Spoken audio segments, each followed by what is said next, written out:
It's a deer hunting. I think we'll go ahead and get started. And if it's acceptable to everyone, I'm going to start with our resolution of appreciation, which is item 3A, a little bit out of order. This being, Jim probably has forgotten that this is his last meeting.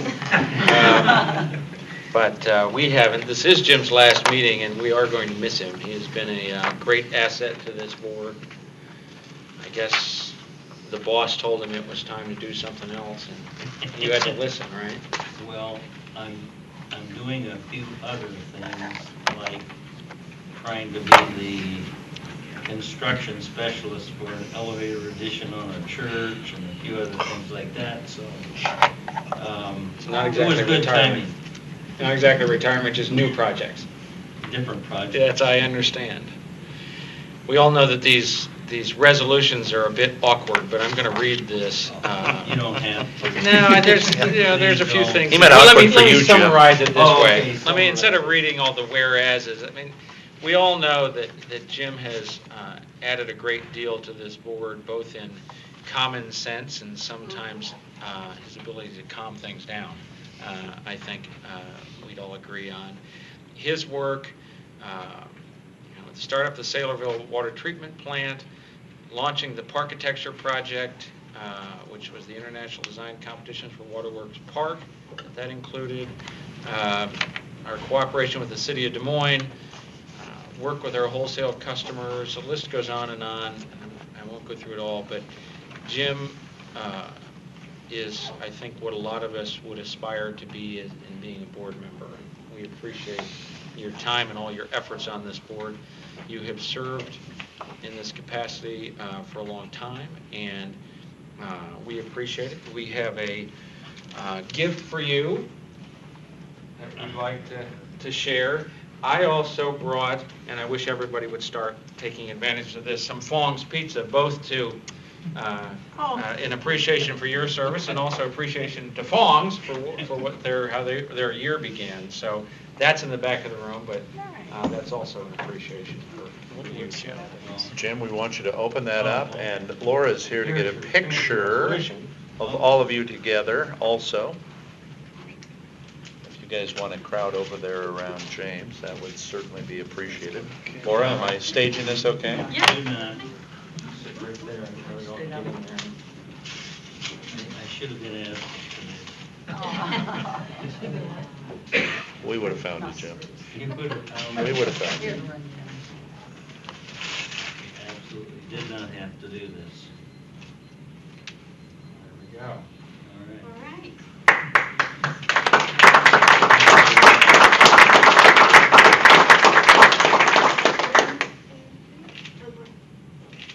Great.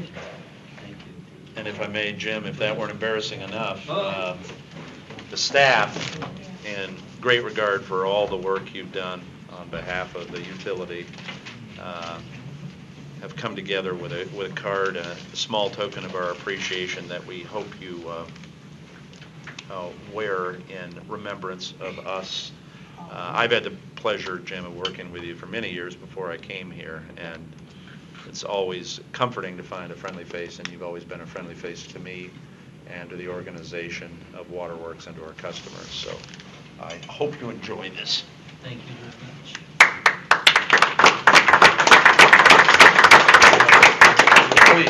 Please do open it. Okay. And I'm going to say it again, that pizza's just going to get cold, so everybody Grab some should take pizza. advantage Ted, of it's that. Fong's. I know you have a Small- deep interest. There's a Thai chicken pizza, and I don't remember what the other one is. Wow. So, good stuff. Didn't expect it. Ted is a complimentary customer in many ways to Fong's. It's a camera for my car so you can watch. No, that's a City of Des Moines problem, I'm happy to say, not our problem.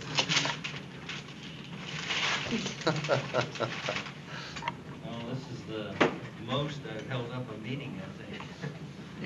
That's why it's time for you to leave. Good answer.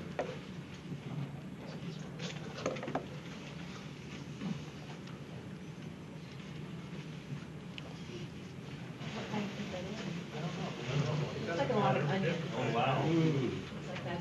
All right. Oh, There you go. nice. Oh, that's great. All right. Thank you all very much. I did not need to do this. Thank you, Jim. It was my pleasure being here.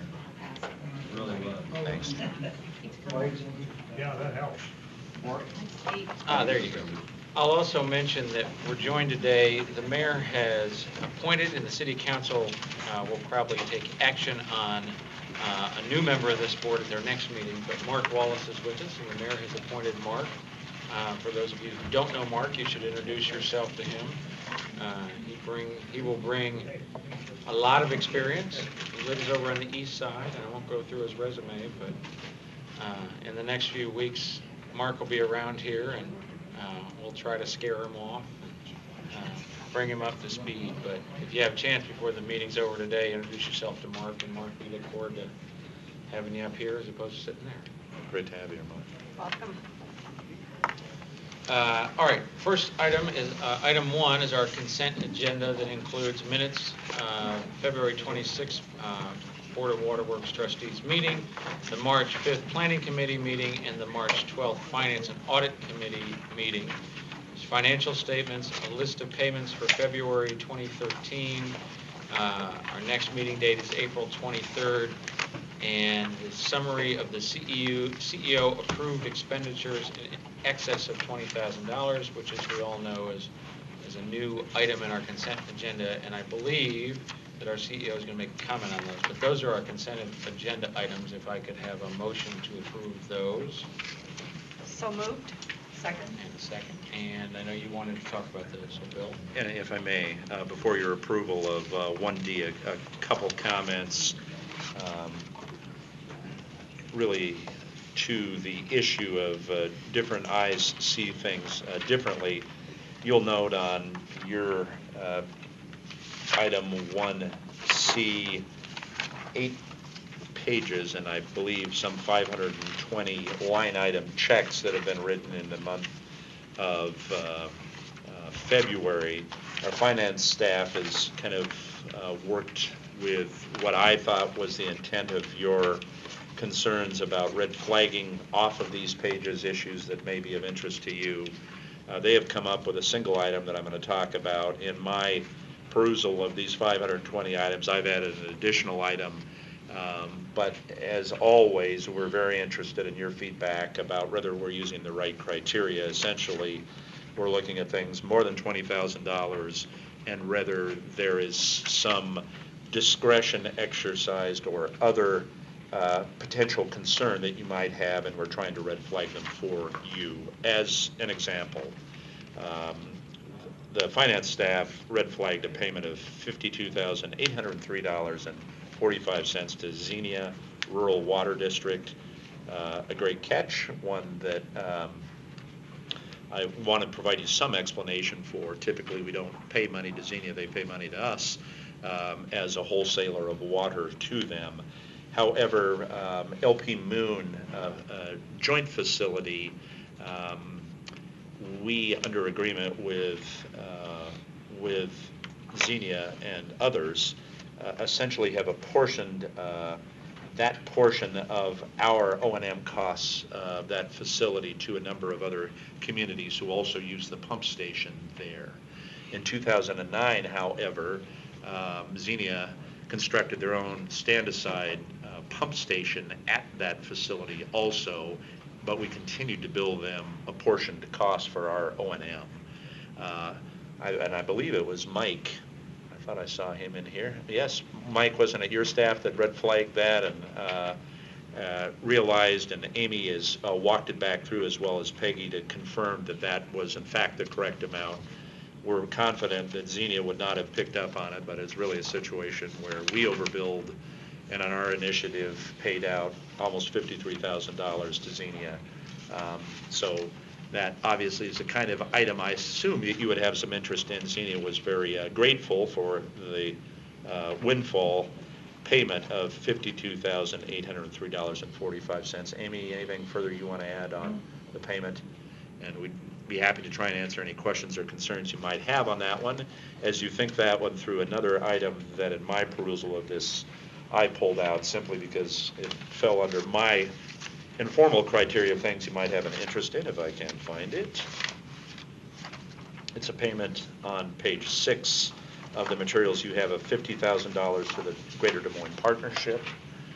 That's our annual payment to them. I know that there's history here that I've not been privy to, but it is essentially our continued support for the Greater Des Moines Partnership of some $50,000. It's near the bottom of that. So again, if our lenses need recalibration or there's anything further that you'd like to see, any considerations that are important to you, we'll continue to we'll give you the raw materials as we did here.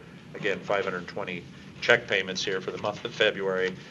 Kind of tedious to go through. We'll try to do that on your behalf, but if we miss anything or over-reporting, whatever it may be, under or over-reporting, we sure would appreciate your feedback on that. But those are the two items that I had, members of the board, on the CEO-approved expenditures in excess of $20,000.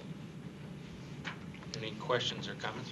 Just a comment, because thank you for saying that. I know you're coming in new to the whole Des Moines Partnership. We were very specific, I would say, with the leadership at the Des Moines Partnership as to what we would like to see in return for our $50,000. And there was a lot of debate at the board level. And so I think we were very clear. I think it would be a nice item to bring back to an upcoming finance meeting, exactly the status of those expectations. A lot of them would involve staff. And then secondly, and I know last year Linda attended the partnership trip to DC, it would be nice to know if they intend to have anything that is of concern to us on the legislative agenda as we go back in May. Because I don't know that there are that many companies or organizations that contribute at that kind of level that are in a situation like us and not a commercial business. And we'll be happy to provide you an update, finance and audit, or the board more generally, whatever your preferences may be. I will certainly, the one issue that I can report out on, Sue, we were invited to participate in the Washington trip after review after my review of whether the benefit cost analysis made sense this year. I chose not to participate in that. I believe, and Linda, you may remember the dollars, $2,300 or something. It was a fairly significant investment. I decided either not personally to attend or to have a member of the Waterworks staff attend. But I realize the larger question you're asking is a status report on a number of things involving the partnership. Happy to come back on that, but I wanted to remind you that we were extended the invitation, which I declined to take the Washington lobbying trip. Bill, actually, I'm going on the Washington, D.C. trip with the partnership, and it was the American Water Works Association, I think, was the other one that we were invited to that we opted not to go to. So you are attending the partnership? I am attending the partnership trip to D.C., yes. And let me say, too, that I initially turned down the partnership trip, but in the last couple of days, I may be going on that trip for another reason.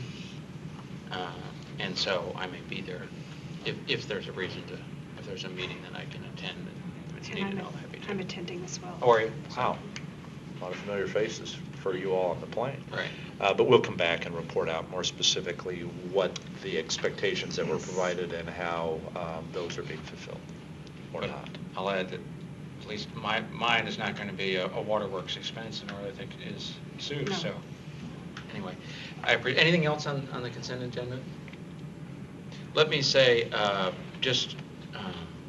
as far as the CEO approved expenditures, for Mark, for anybody that this is new, we increased the CEO's spending ability, I don't know, a couple months ago.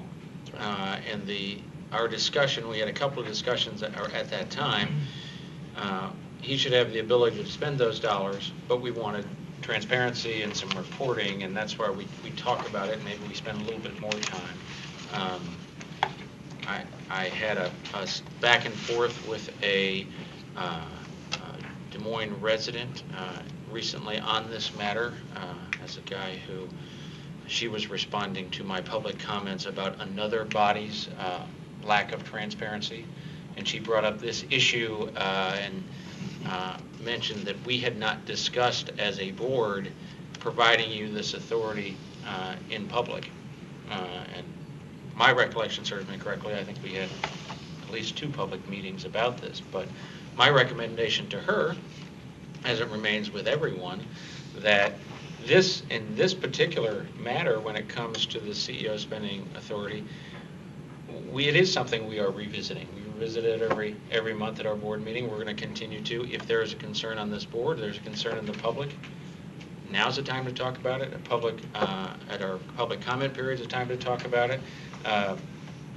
We're willing to revisit this at any time if there's a problem, but the last thing I'd want this board to ever be accused of is not being open and transparent. So anyway, I appreciate that. So that's a consent agenda. If there's any other comment, not hearing any, all those in favor? Aye. Those opposed? All right, hearing none, we will move to item 3B, because we've done A, we've praised Jim. We can go back and praise Jim more later. And the first part of this is a public hearing, and this is a public hearing that we would look for comments from the public concerning this project, which is the award of the 2013 roof replacements and repairs to Central States Roofing in the amount of $113,915 and authorize the chairperson and CEO and general manager to execute the contract. So I have opened that hearing, and I'm looking for any comments from the public or others. None were received in written form. Des Moines Waterworks has received no written nor oral comments from the public on this. Okay. Are there anyone wanting to speak at the public hearing at this point? Seeing none, I will close the public hearing. Let's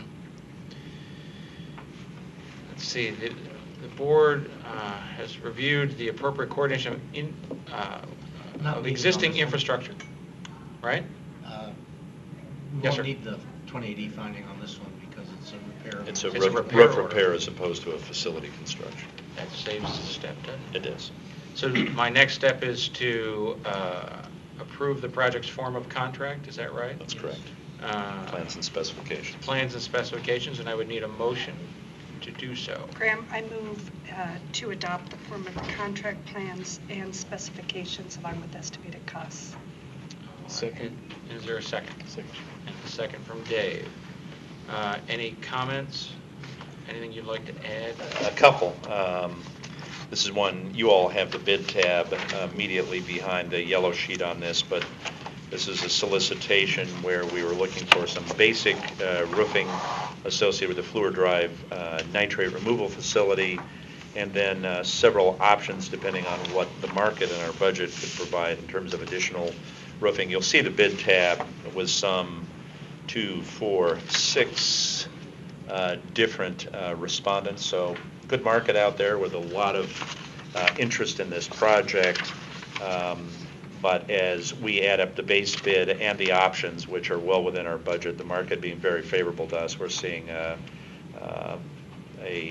respondent bid of $114,915 from Central States as both being responsive and responsible, and remaining under our proposed budget of our estimate of $121,000.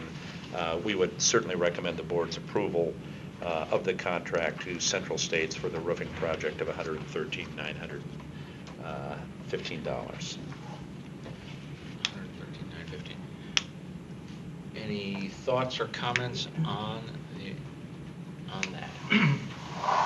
I think the next step is to take the vote on the motion to approve the form of contract. The form of contract? Specifications and estimated cost. And that was the motion that Sue made, correct? And Dave seconded that. So any discussion on that? All right, all in favor? Aye.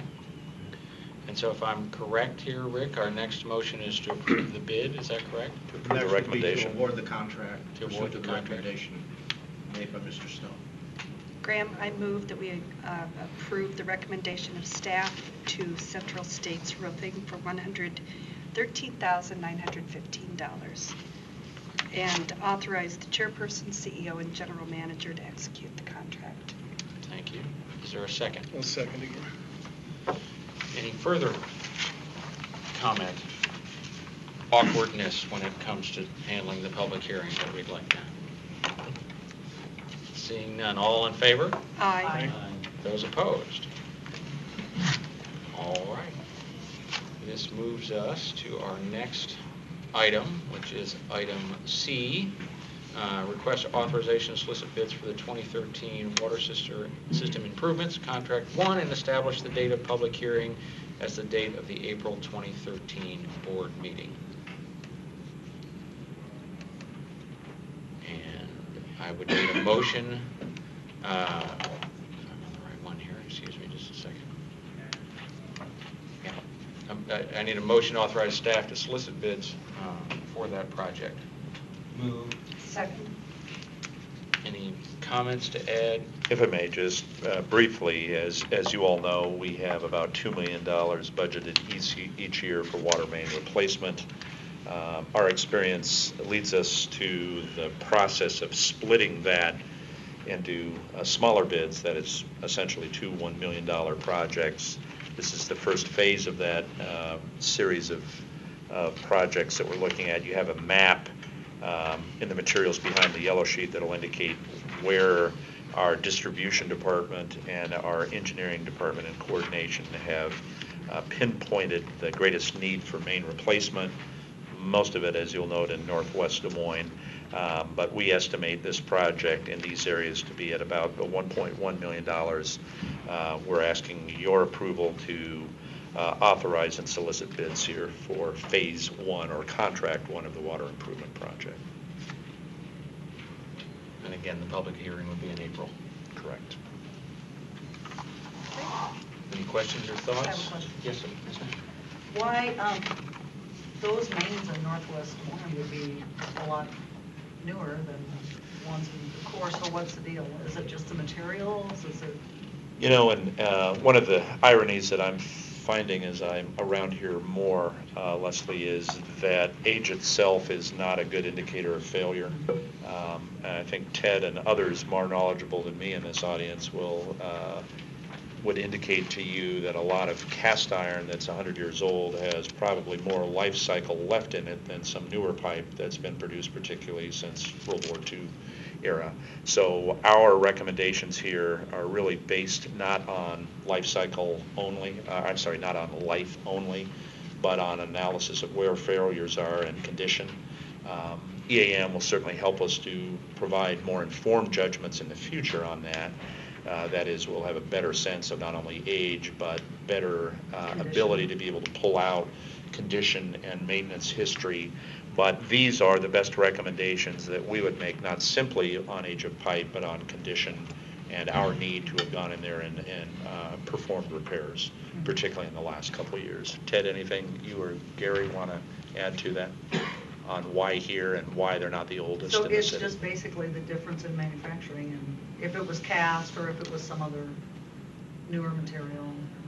Right, basically the wall thickness is thinner on the newer pipe. Thinner wall breaks more easily.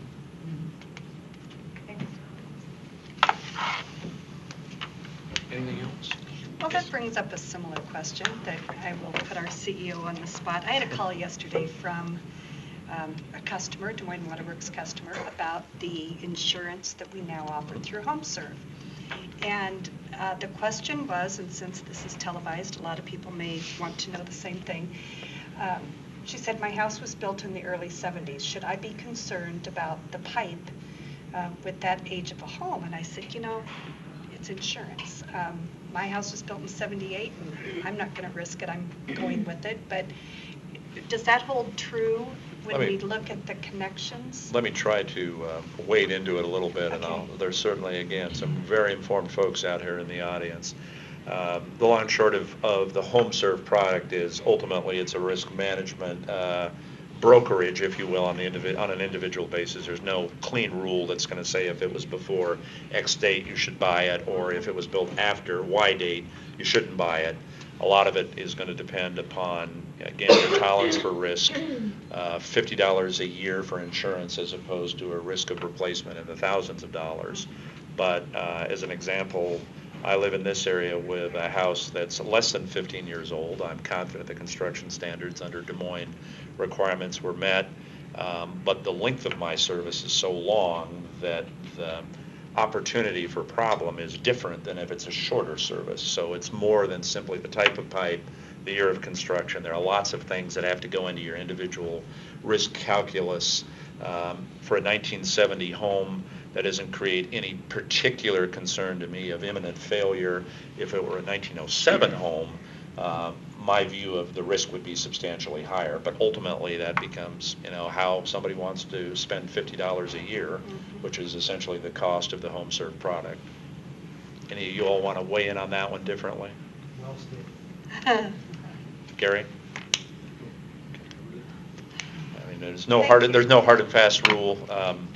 Again, people will make the decisions that's they're most informed to make. But if I were living in a house that were relatively new and were built by a contractor with homes surrounding me where the failure rate was high, that would be an indication to me that I might want to broker that risk by buying insurance. It's not simply a date of construction. There are a lot of factors that play into it. Thank you. All right, but the motion again is to authorize the staff to solicit bids for the 2013 water system improvement. Any other questions or comments? Audience? All in favor? Aye. Those opposed? Hearing none, that passes. Item 3D, and we're looking to accept the McMullen Treatment Plant raw water system repairs at wells 1, 3, 4, 5, and 6. Contract completed by Riley Construction in the amount of $1,733,422.76. Looking for a motion to do that. So moved. Second. To explain this. If I may just briefly comment on this, this one has some FEMA implications, so I wanted you to be aware of it. This is work that has been performed. We've been reimbursed. This is about $1.75 million of work that's been performed. We have been reimbursed through FEMA at about $1.3 million. As you know, they have since de-obligated that money, essentially asking us in one form or another to refund the $1.3 million that's been spent to us. We have challenged that and continue to challenge it under Rick's guidance in the federal court system. To give you one piece of additional information, a motion to dismiss our lawsuit has been filed. We're resisting that. That's probably more information on the lawsuit than you have a specific interest in. But my point in disclosing that to you is this is a fairly large construction contract that's been completed. The work has been done satisfactorily. Riley does very good work. You'll see on the second page a nice map that's been prepared by our engineering department to give you a better sense of where exactly around Mappitt this was done. But this is part and parcel to larger litigation that we have going on. But at no point does that larger litigation remove our obligation to pay Riley for work completed here of about $1.75 million. Kind of brings it home, doesn't it, what we're litigating there. It's right there. Any questions or comments about this? All in favor? Aye. Those opposed? That passes. Which brings us, those are our action items for the day. We'll do some committee reports, and I am thinking, before we have these committee reports, discussing this with Bill, the fact that until we have a new board member that's approved by the City Council, we're a board of 4, leaving 1 member on our planning committee at this time. And it may make sense to just kind of suspend the committees and not have meetings in the month of April until we're full board again. I would hate to get us into a position where we're doing that. If there's any second thoughts on that, we can. And if I may, just to articulate from my view why that may be appropriate right now. What I'm concerned about is that we in committees present a position that either the entire board essentially has to be there to hear, because 3 of you would hear audit and finance issues. David, then, to be able to fully appreciate that, would have to come to the audience or be part of the audience for the finance and audit committee, or we would have to come back and redo it entirely in front of the full board. So it's a bit awkward, I think, given our current status. We have some fairly important items that are going to be in front of finance and audit in this next month, and my concern is that we're, again, forcing David either to come in off what normally would be a meeting for him, to finance and audit, or we're walking through the process twice, and I think that creates issues in how we record it and how we make the data available to the public. So I just ask your consideration and patience here to suspend the committee system if we can for a while, to move us forward with full consideration that's fully recorded and available to the public. And this goes to that larger discussion that we started in January, or I raised at least in January, about thinking about our committees, that we're efficiently operating the committee structure. One of my concerns about our current committee structure is that we not put staff in a position to have to present the issue twice. Present something at a committee meeting and then present it to the board. I have a second, I guess there's a second possibility where we could discuss something at great length in a committee meeting and then not spend the time in this meeting when members of the public and others might come to hear it and feel like somehow we're circumventing the public process. But my bigger concern is that we efficiently use our time as a board, but the staff's time as well. I think, the issue that Sue raised about the partnership is a good example. That is I think a good use of a committee structure where there's a specific question that the board would like to explore. Instead of having the board take its time, the committee do that and then report back. So I think over the next time period, and then as we get a new member of the board, we should have that discussion about how if we're going to change the process at all with committees, now's the time to do it. So I think it all comes at a good time, if that's acceptable to everybody. So we just wouldn't have a meeting probably. Are you saying just April, or he said just, more time? Just April, I think. I don't know when we would. You have a thought? Realistically, I think I would do it in month increments, certainly in April.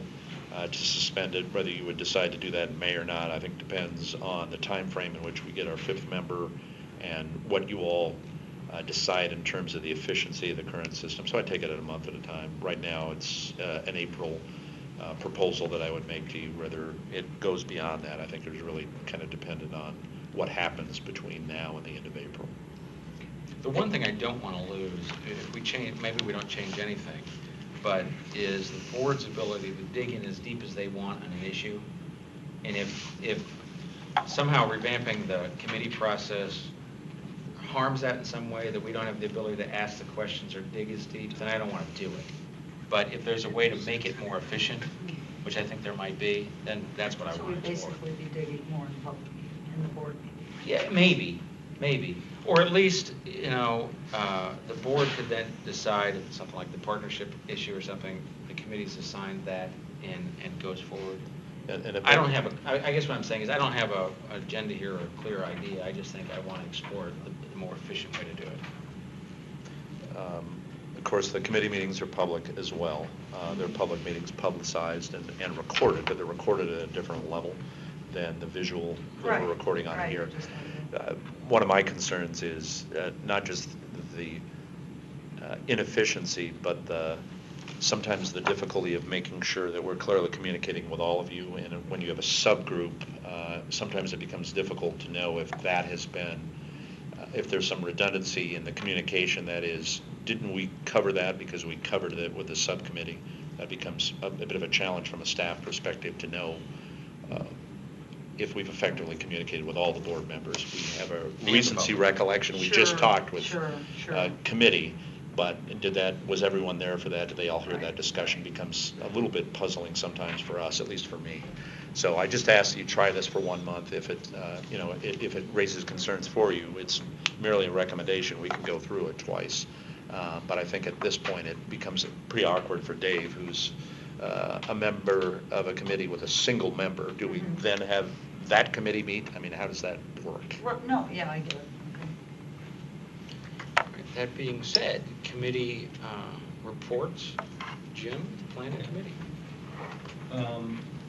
Last month, we looked at the park facility planning, and staff took us through several different issues that related to that and ties to the greater property of the waterworks, including McMullen and some of the others.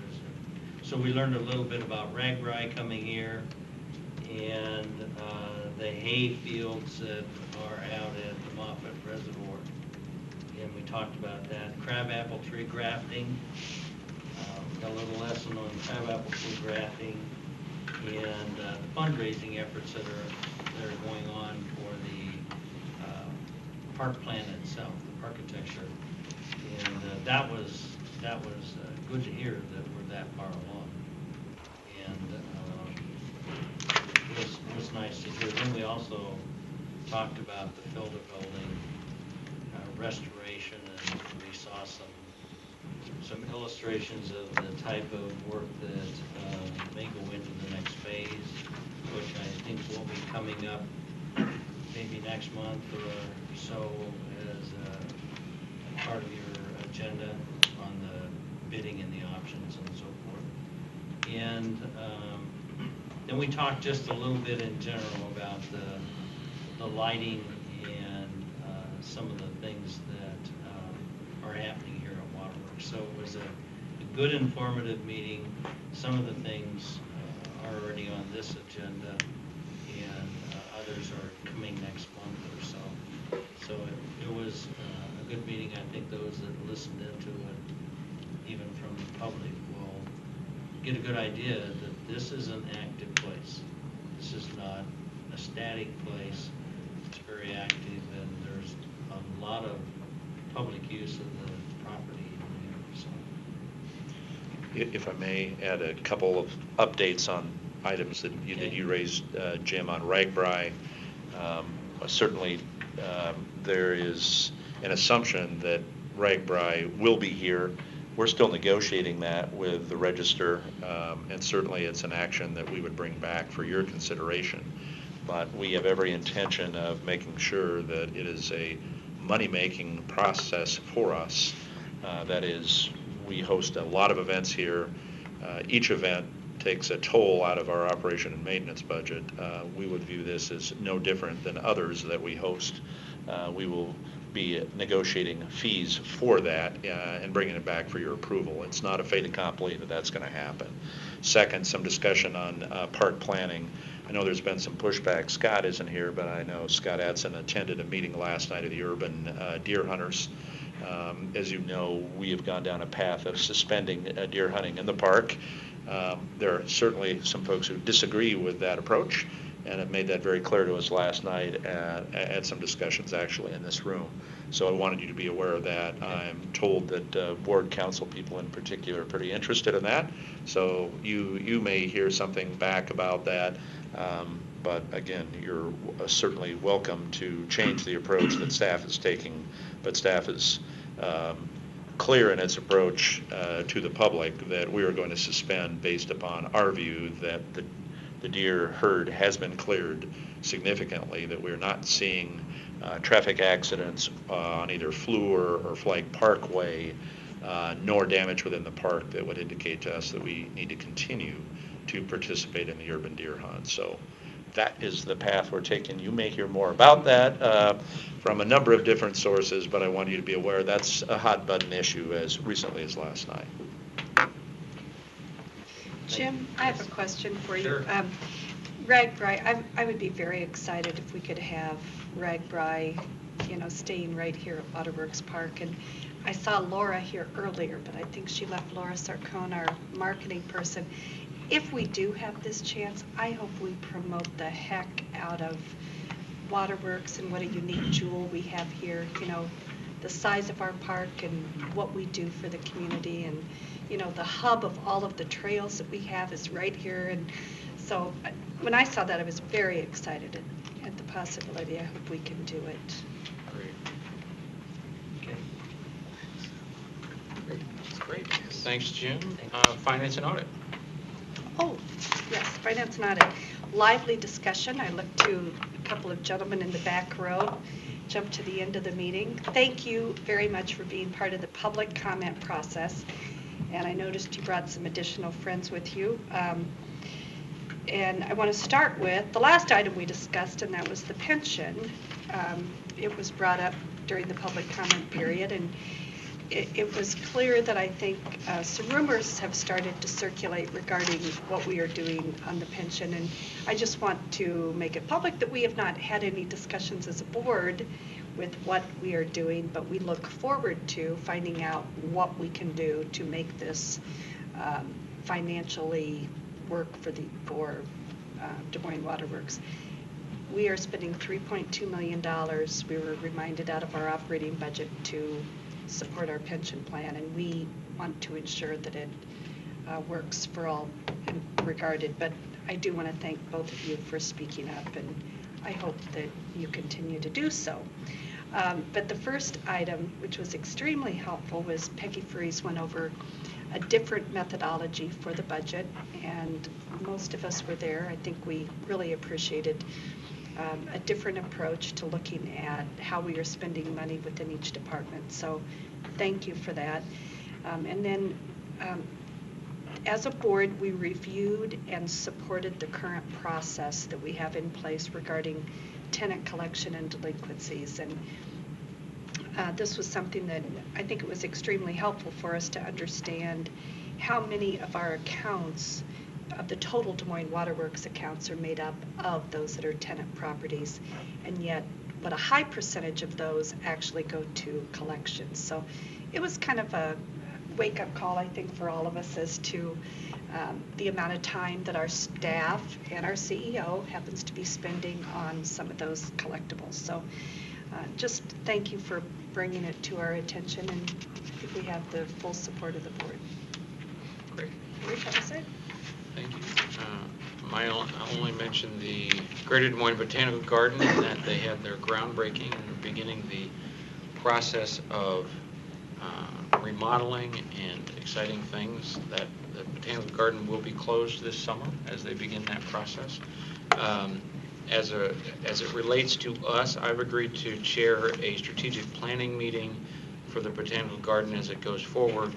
And at some point, we need to have a discussion about one of the things that is available to Waterworks as over a 10-year commitment is some sort of an education component at the gardens, and we need to start thinking about the vision for that and discussing that. But there's no action needed on that at this point. Item B, the CEO and general manager's comments. Thank you. I just have two comments, and one of them relates back to Sue's discussion on pension plans. Tomorrow at 7 o'clock, at 8:30, we'll be meeting with employees at the training facility in the plant itself, and then at 10 o'clock and 2 o'clock, we'll be meeting here doing exactly the same thing. The materials that are going to be provided to our employees tomorrow, we will be providing to you all as a board, either in the Finance and Audit Committee or, again, depending on the direction you want to take, to the committee, to the board generally next month. So you'll have a chance to see it, but it's our commitment to let our employees see it first, obviously, and get comments from them and suggestions about how to proceed. Could I ask, just for clarification, these are going to be presented to the employees tomorrow. Their comments are then taken into account. Does something change between the time it's presented to them, these comments are made, and the time it comes to the board? No. No is the basic answer to your question. Tomorrow the format is essentially this. I'll introduce our consultant. Our consultant from Omaha will be in here. Bellevue, to be precise, will be in here. Kevin McDonald. will be in here to make a presentation about the current status of the plan, some possibilities on how we can reduce cost for continuing the plan, some suggested approaches to that process of making the plan sustainable or alternatives to the current plan. We'll be asking employees for their suggestions, concerns. That's basically the format. It'll take about an hour. And we'll be doing that again, two meetings down within the plan itself, 2 here. We'll be done tomorrow with that process. The consultant will gather that information and be in the process of synthesizing that as well as options. We'll come back to you before there are any recommendations that are made so that you can see the same materials that our employees saw. Obviously, the conversation may be a little bit different because we're not going to have all 200 people in front of you unless they choose to come to the board presentation. But I really, again, despite all of the suspicion that's been raised on this issue, view it's entirely appropriate to talk with our employees about the current condition and the process that we're going to go through before we get into any specifics with you. That's the approach that I've taken. That's the approach I'm going to continue to take until you correct me otherwise. But I do want you to be able to see, after the employees have seen the slides, the presentation itself, and that will be queuing up for your regular April meeting. So we'll see everything they see. Yes.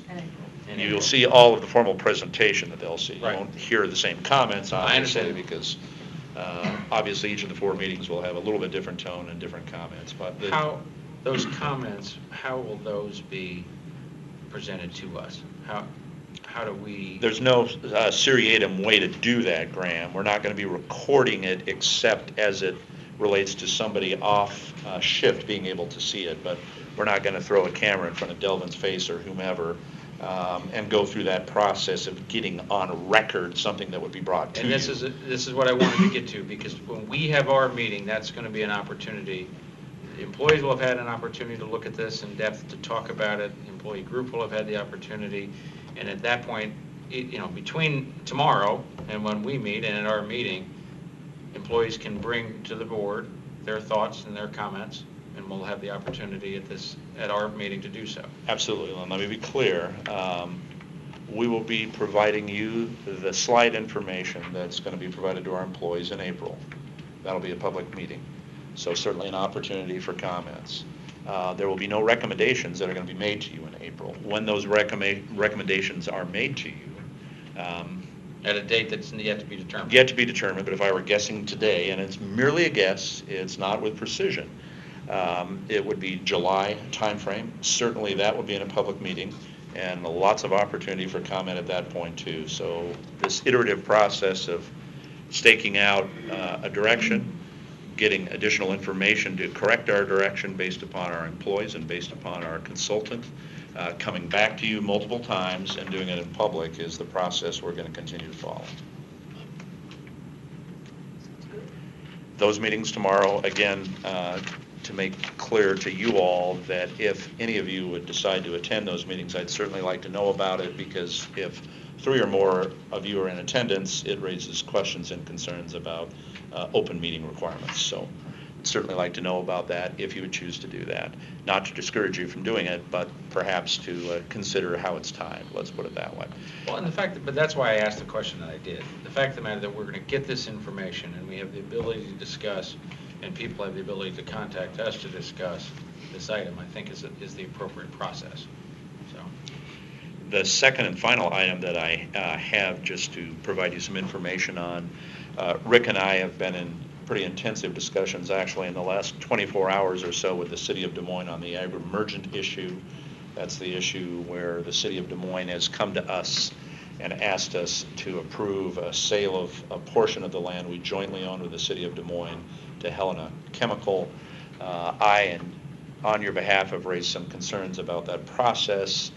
There's been a counteroffer made to us. Rick and I are sorting through that process, but ultimately this may likely require a special meeting, that is a meeting before your next scheduled meeting, for you to approve an amendment to the existing 2080 with the City of Des Moines to allow their transaction to go forward, but with substantial amendments in our relationship in that process. So, and at our last meeting, I'd mentioned that that potential special meeting, and frankly, the city did not recontact us until last Friday.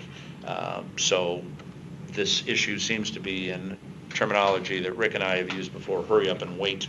But I'm pretty confident now, based on the specificity of the materials they've provided us, that they're very interested in having this closed down so they can move on with their transaction involving Helena Chemical before your next board meeting. So we'll work on the requirements for an open meeting that is still a special meeting in a way that will comport with Iowa law and with your requirements for public involvement if the public has any interest in this issue. But stay tuned on this one. Rick and I will be talking about it after this meeting, in fact. So there have been some significant developments there. We view them positively in general, but some specific concerns about some of the language that's been provided to us. So stay tuned on that one. Pretty complicated deal, as you can imagine. Excellent. That's all I have. That's all you have. Anything further on the legislative updates? Linda? Basically, everything is pretty much the same as you had last Friday. Two of the bills that were followed. Linda, you may want to just, for sake of trying to help us in recording it, go up there and let him do the master's task of recording and making sure we get it on record. All right. A lot has not changed since the last Friday's report. Two of the bills that we've been following, the one with rural water associations and the one with looking at some of the DNR. They have 4 items in the bill, and all 4 of those are moving forward. We've been following them, we've been talking with them, and we're in agreement with the provisions. We're both supposed to be debated today, but both the House and the Senate have convened and left for caucus, probably with less than 5 minutes of actually being in convened session. So they've not moved ahead very far today.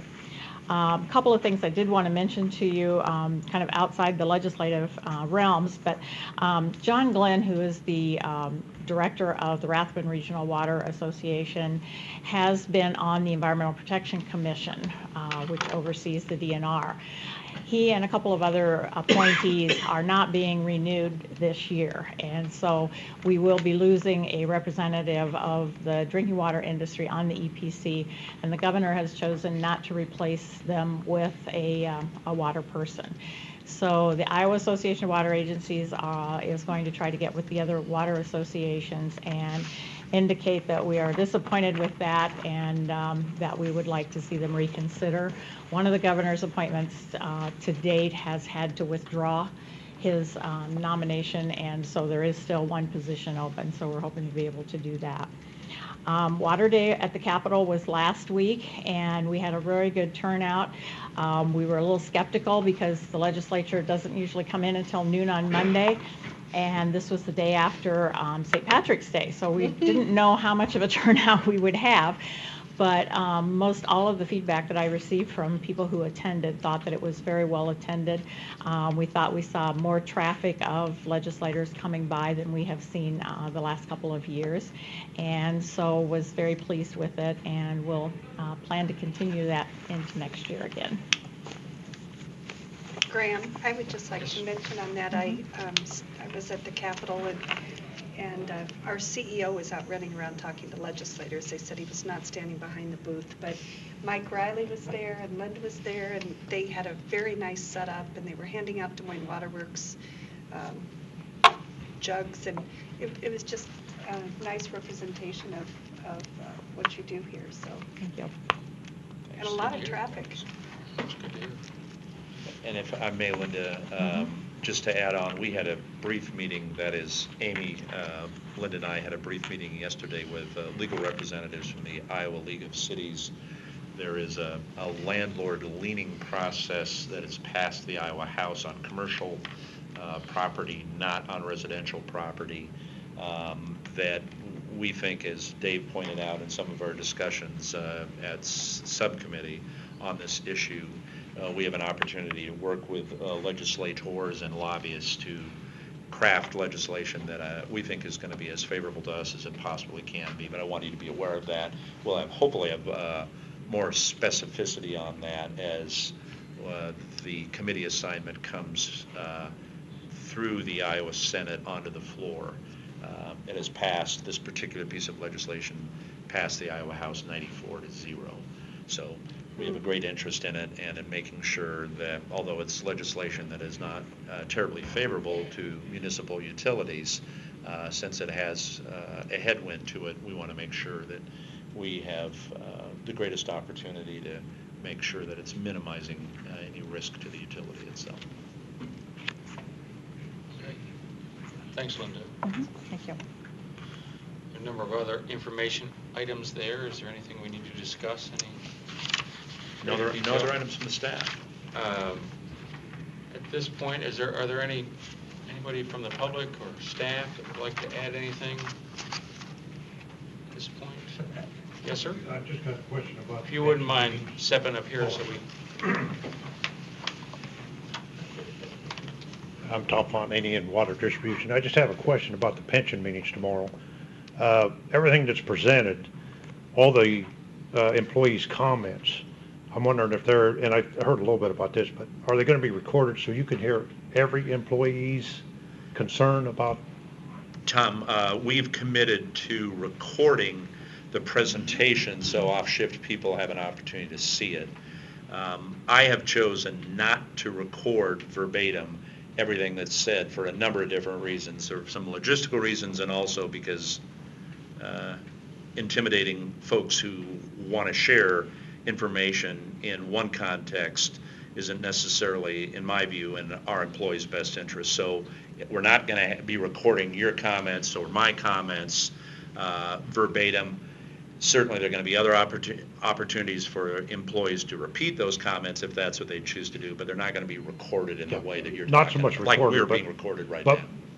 Maybe, note-taking or something so you understand. Well, I'm confident that both our consultant and staff who hear something that's, an important consideration Right. that has not come across our minds before are going to be doing that, but it's not going to be a situation, in my view, where we want, some formal record that attributes comment X to Tom Fontanini. Sure, I understand. Thank you. Thank you. Anybody else? Hearing none, what we're going to do now is we're going to adjourn this meeting, but as been the practice of the last few meetings, we're going to continue in a session to discuss the budget format. It will not be a public meeting in the fact that we won't take any action, but the doors remain open, and those of you who are interested in staying, and if there's pizza to still be eaten to eat, you're welcome to do so. But with that, this part of the meeting is adjourned. Anyway, I think we can go ahead and get started whenever you'd like. If I may just take Please a do. couple minutes to cue this one up, not even a couple minutes. You'll recall in our committee discussion on finance and audit, what we're attempting to do is, as staff, is provide you an alternative to the work plan method of presenting information to you, looking more at the departments itself, operating expenses, maintenance expenses, as well as capital expenses. During that discussion, a couple things came to mind based on your comments. We wanted to provide you greater detail on a couple of charges and the line items that Peggy's going to go through, but with particular detail on the benefit information that you'll see in the last page. So, all yours, Ms. Freeze. All right. Well, the first one is a correction of something that I stated that was entirely incorrect. So as long as Bill's putting me up here again, I'll just set the record straight. And that is, in this line on this slide where it says capital, and that's $641,000 under IT capital, that contains no labor dollars. That is entirely other expenditures, i.e. equipment and software. So all labor expenses are contained on the labor line. And again, if you recall, we narrowed this down to just 3 departments. In full blown, there would be 8 departments across there and a total at the end. So you would see the labor expenses by department for all 8 departments and a total. Specifically, that $641,000 of the capital IT budget. Hardware and software, up at the top, computer replacement for about $43,000. Telecom infrastructure for $22,000, network infrastructure for about $40,000, and Microsoft licensing for $50,000. And then the second section down below, EAM, software and mobile equipment, $109,000 if you round up, and the consultants about $375,000 if you round up, for a total of $483,000 for 2013, which is phase 3 of EAM. Second, a question was raised when we went through the information about under utilities, under the IT expenses, we had phone expense of $131,000 budgeted, and the question was raised, which I certainly couldn't answer off the top of my head, was what was that? What was the breakdown of that? So here is the breakdown. The first $42,000, that generic phone system description, that means our corporate phone system, both coming into all the offices and coming into the call center. Radio frequency for $1,000, and I only put that up there, it's a small amount, but it is the communication back to Des Moines Water Works for RF meters and any other kind of other radio frequency. Data cards for laptops. We have laptops out in the field used by engineering techs, for example, other people also, but those need data cards so that when they're out there, that information talks back to the system here, and vice versa. It goes both ways. And then cell phone service, $52,000. And benefit detail. Okay, there are a lot of numbers on here and shown a couple of different ways. So the first column is strictly the dollar amounts that are budgeted. And I'll just tool through them really quick. And I won't name the amounts as we go through, but retiree medical insurance, employee medical insurance, long-term disability, better known as LTD, life insurance and accidental death and dismemberment insurance, deferred comp match, flex pay, car and cell allowance, employer share of FICA, IPERS, and the pension plan contribution. And Peggy, those, before we leave, let me make sure I understand. Explain flex pay. Or Ron, either one, whomever.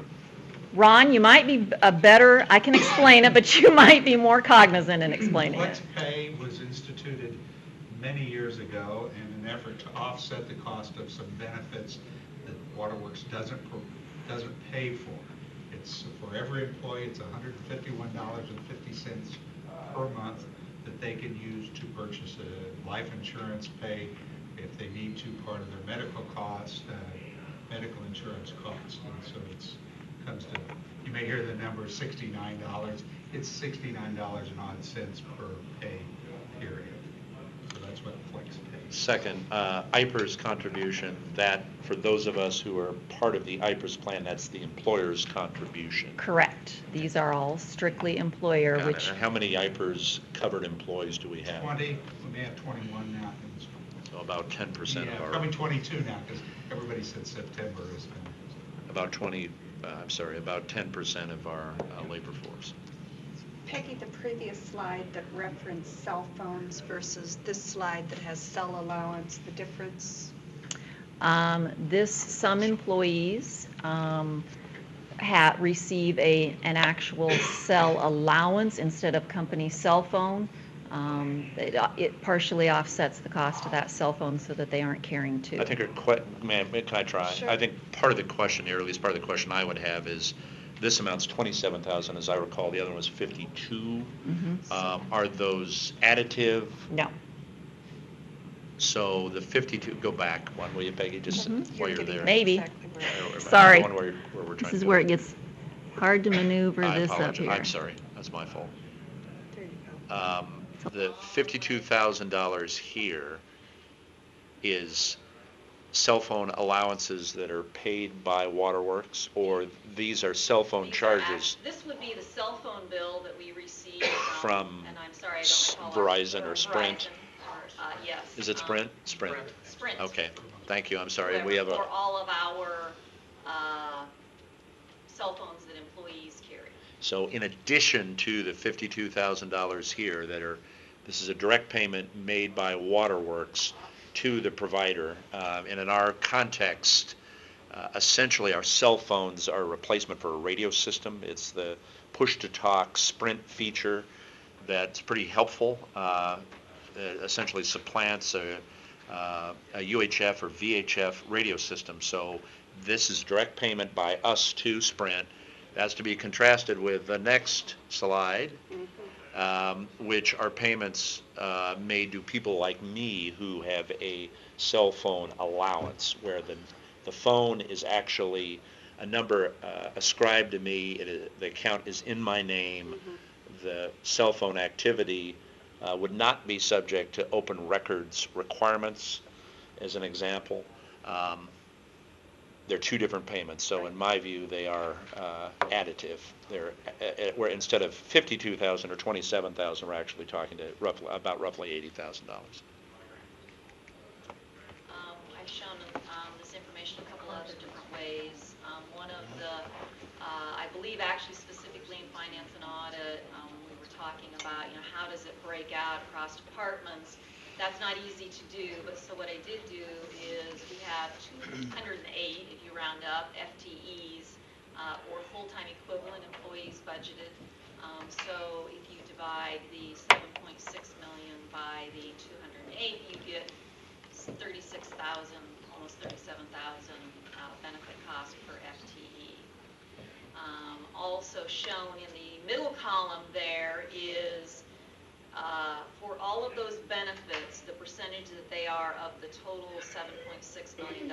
So top line, retiree medical insurance, $204,000. It is 2.7% of the total 7.6%. So that would be one way of looking at the various benefits.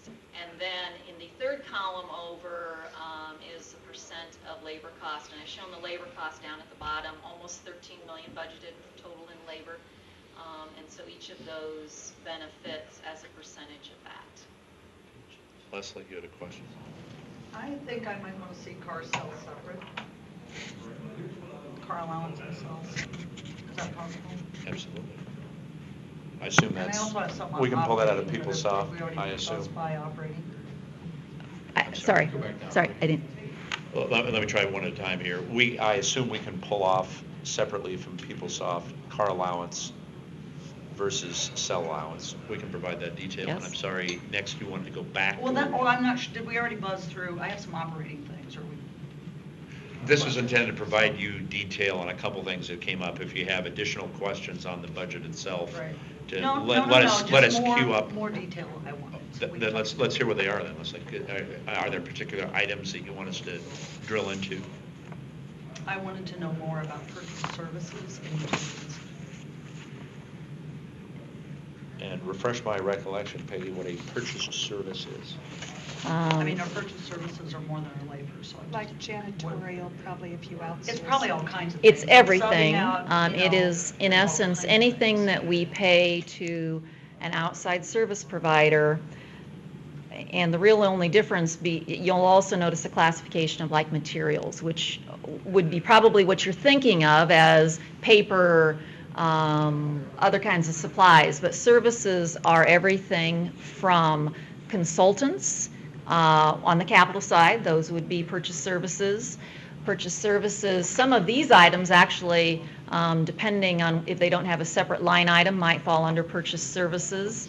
Are you looking at the actual financial Why statements? don't you help us, Leslie, with what the item is in particular Where am I you're at? looking I'm at? on preliminary statement of earnings and retained earnings. But I'm just thinking of when you asked what detail do we want to see in the budget? Right. I'm- Well, you're answering the question. I just want to make sure I'm Yeah. looking at the right stuff. That would be, Preliminary balance Yeah. sheet for the period of February 20. I think maybe in the future we'll try to paginate these. It'd probably be a little bit easier, but I see the page you're on. Help me out. Where So are you? down here, this number of purchase services, Mhm. 17 million. Correct. Got it? Okay. And then I think our utilities are probably primarily electric, but It would be both electric and I'm gas. just curious. if That would that's be what correct, that- yes. They'd be both electric and gas. The largest component's going to be electric. You're correct. Right. Certainly we can provide that detail. I may also, though, like to point out that as we went through the longer budget presentation at Finance and Audit, For instance, for the finance department, that was one of the categories that I had for purchase services. And what we would expect as each of the directors went through that they would cover that within each of their own departments. On a budget level, on a budget presentation level. I think she understands that, but I think the question is to provide, the point is to provide them better opportunity to ask questions as we go through the budgets, that learning what the components are for this $18 million is going to be pretty important to their consideration. So we'll give you we'll Right. roll that up for you so you can see. Right, into different Absolutely. categories. Yeah, You know, not a are we problem. repairing water mains Yep. with outside people? And we'll or do are this- we we'll do this- Hiring computer consultants. That's Got it. what- We'll do the same with utilities. Utilities will be far more straightforward. That makes sense. Okay. Got it? We can do that? That's it. I think so. Well, I'm sorry, what's your reservation? No, I don't have a reservation. I'm a little confused. I guess I see it as we go through each department, you would see pieces of this $17 million in detail. Yeah, I think the point is this though, Peggy. We're going to provide it to them on a micro basis by looking at 8 or 9 departments, dropping these columns of numbers in. They roll up to roughly $17 million, a big number. I think from their vantage, going into that discussion of looking at 9 departments, what are the components that in the macro sense roll up to $17 million? It's hard to make an informed judgment by looking at IT and seeing something that says purchase services for X number of dollars if you don't understand the context of how that rolls up. And that's kind of the point, I think. So is this consulting services? Is it janitorial services? Yeah. Just so they have an informed basis to be able to keep in the back of their mind what that line item may mean in budget after budget after budget. Right? Is that fair? That's it. Okay, got it.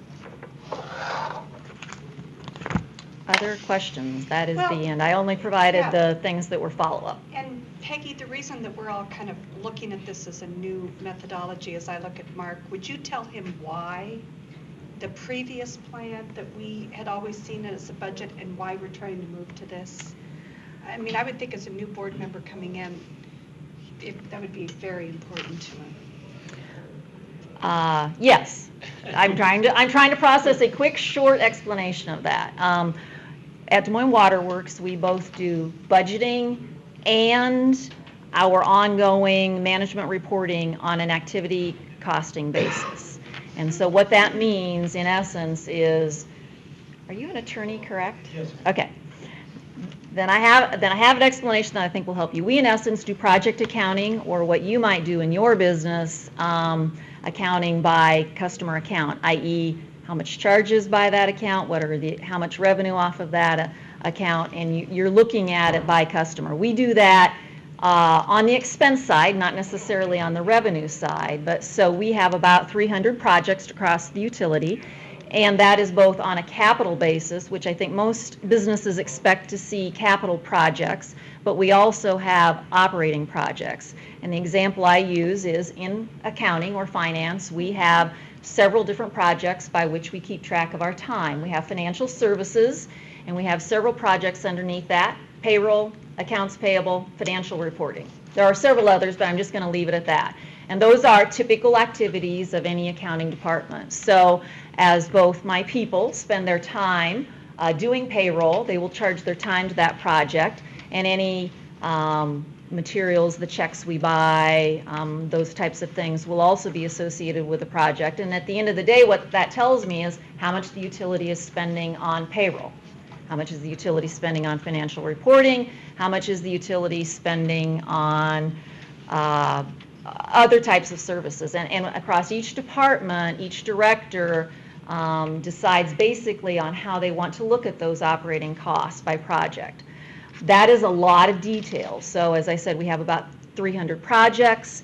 We have multiple line items under each one of those. And I think what we've found is that it's a lot of detail, which is great for us, but it is hard to, kind of Bill's point is, it's hard to assimilate that much detail into what does it really mean for the utility overall. And so one of the questions that has come from the board is about budgeting on a department level basis. And so if we go back to, maybe I can make it go back, to this very first slide, this is a snapshot. It is obviously not the full utility, but, and the reason we didn't do the full utility is we were doing it as a kind of a test basis to present to the board to get some input, but without spending, taking up 8 hours of their time if they didn't like it. So I did a short presentation at Finance and Audit for just these 3 departments because they are smaller departments from that standpoint,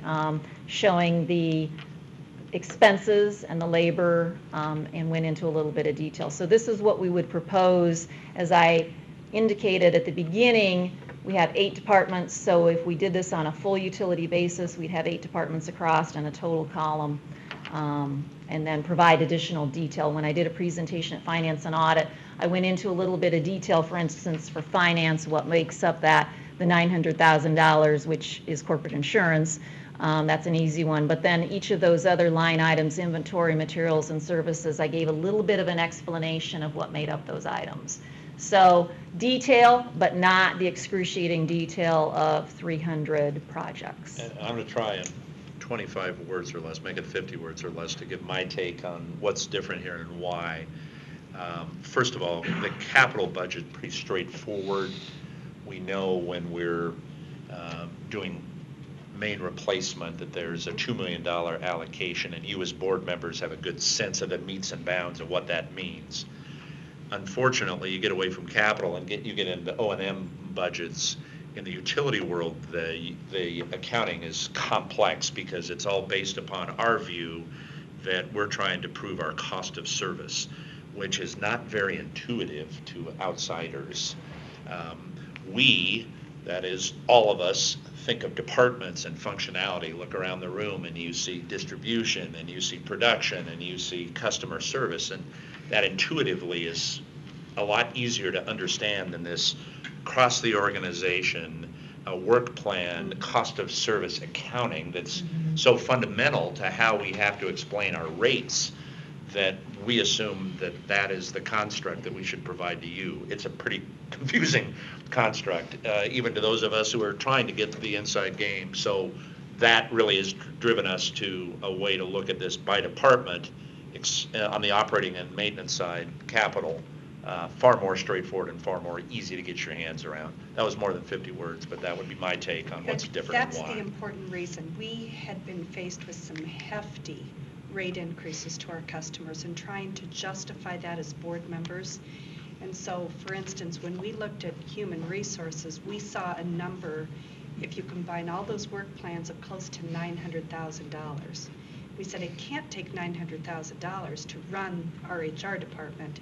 Now we're starting to see what the real number is. So that's what led us to this point, was to go back to justify those rate increases that we felt we had to take.